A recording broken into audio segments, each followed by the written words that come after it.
කාමය කියන වචනය අපි නිරන්තරයෙන්ම අහලා තියෙන වචනයක්.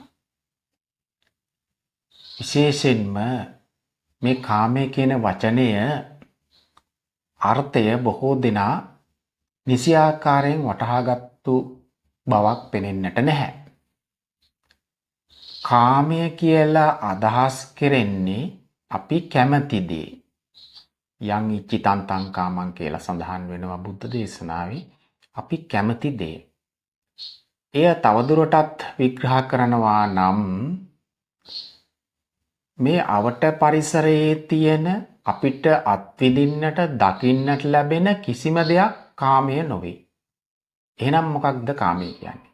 බුද්ධ දේශනාවේ හරි පැහැදිලිව තියෙනවා නතේ කාමායානි චිත්‍රානි ලෝකෝ සංකප්ප රාගෝ පුරිසස්ස කාමෝ.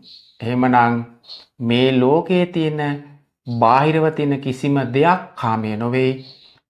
ඒ බාහිර ලෝකයේ තියෙන ප්‍රිය වස්තුන් කෙරෙහි අපේ සිතේ ඇති කර ගන්නා වූ සංකල්ප මත ගොඩ නැගුණු රාගය නැත්නම් ඇල්ම තමයි කාමය කියලා සඳහන් කරන්නේ.